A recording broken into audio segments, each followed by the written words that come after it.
ते पङ्कजवासिनि देवसुपूजित सद्गुणवर्षिणि शान्तियुते जय जय हे मधुसूदन कामिनि आदिलक्ष्मि जय पालय माम्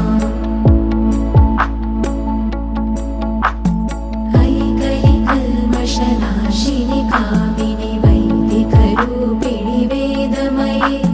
क्षीरसमुद्भव मङ्गलरूपिणि मन्त्रनिवासिनि मन्त्रनुते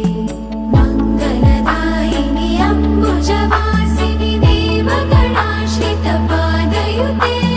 जय जय हे मधुसूदन कामिनि धान्यलक्ष्मि जय पालय माम्